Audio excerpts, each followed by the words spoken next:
Bonjour à tous et bienvenue sur le Datapad Galactique.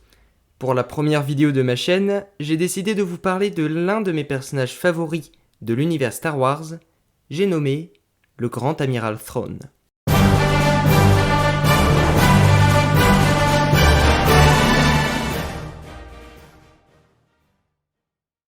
Myth-Ro Nuruodo, aussi appelé Thrawn, est un membre de l'ascendance Chiss, qui est un gouvernement contrôlant l'espace Chiss situé dans la bordure extérieure.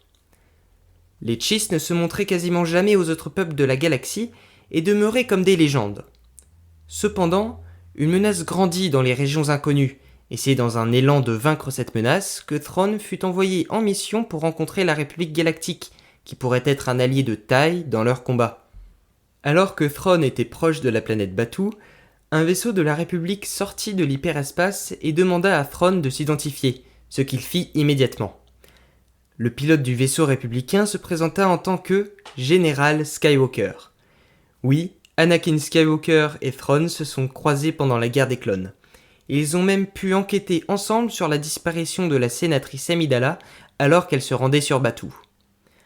Après leur coopération, Anakin, alors de retour sur Coruscant, alla louer les talents tactiques et stratégiques de Thrawn au chancelier suprême Palpatine.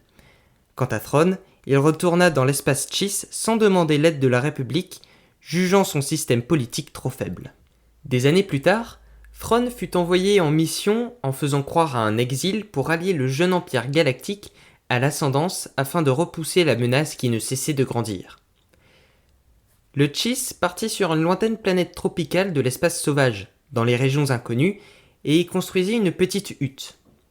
Quelque temps plus tard, un V-Wing de reconnaissance s'écrasa, ce qui ne manqua pas d'attirer l'attention des forces impériales qui envoyèrent un Venator sur place. Lorsque les impériaux débarquèrent, Thrawn s'attaqua à la base impériale, à des vaisseaux de patrouille et aux soldats. La situation devenant critique, l'Empire décida de prendre la base factice et de ramener ses forces sur le Venator. Thrawn, étant dans l'une des caisses de transport, parvint à s'infiltrer dans le destroyer stellaire avant d'être interpellé. Le capitaine Park, en charge de l'opération, l'emmena sur Coruscant au palais impérial pour le présenter à l'empereur en personne. Mais tout cela était prévu par l'humanoïde à la peau bleue. La rencontre entre les deux hommes s'effectuait dans la salle du trône en compagnie du cadet Elivanto, qu'il avait rencontré sur le Venator. Thrawn fit croire à l'empereur qu'il avait été exilé par son peuple et lui montra ses connaissances des régions inconnues. Il lui avertit que des menaces grandissaient dans les régions inconnues et qu'elles pourraient s'attaquer à l'Empire. Il évoqua aussi le nom de Skywalker pour savoir s'il avait survécu à la guerre des clones, ce qui convaincut l'empereur de le recruter dans la marine impériale, se souvenant de ce que lui avait raconté Anakin quand il était encore chancelier. Thrawn intégra l'Académie royale impériale de Coruscant en tant que lieutenant, sur ordre de l'empereur, pendant un peu plus de 3 mois en compagnie d'Elivanto, qui devait lui aussi achever sa formation de cadet impérial. Thrawn a notamment été victime de moqueries et de xénophobie de la part de ses camarades. Après avoir terminé l'enseignement impérial, le Chiss et Elivanto partirent dans plusieurs systèmes pour arrêter des contrebandiers et mener des enquêtes. Thrawn gravit les échelons pour passer successivement de lieutenant à capitaine, de capitaine à commandant et de commandant à commodore par le gouverneur Tarkin en personne. Ce fut à ce grade qu'il commanda son propre destroyer stellaire, le Chimera, reconnaissable à sa peinture ventrale représentant une chimère. Il fit aussi, un peu plus tôt, la connaissance d'Arinda Pryce, la future gouverneure de Lothal. Après plusieurs exploits, il fut nommé amiral, malgré que certains officiers de la marine soient en désaccord avec ses méthodes. Le colonel du BSI Wolf Yularen était l'un des rares à lui faire confiance.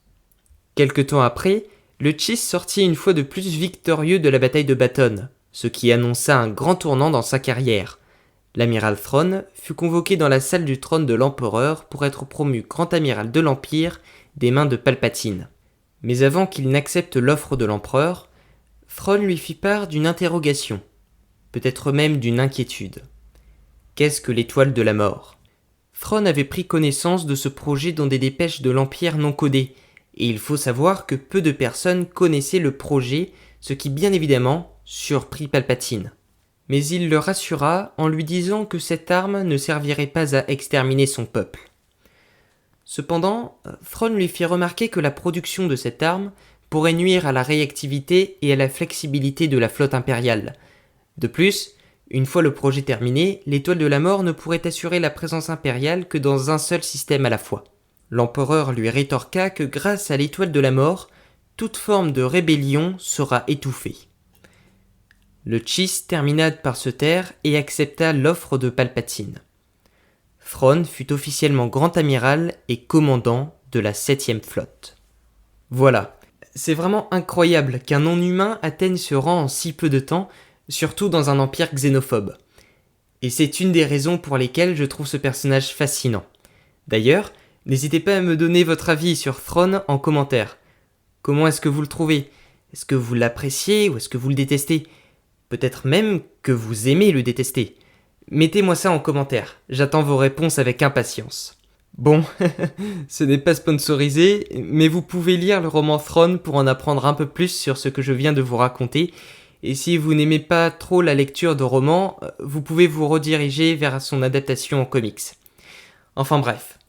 Merci de m'avoir écouté, c'était le Datapad Galactique, et je vous dis à la prochaine pour une nouvelle vidéo, et que la force soit avec vous.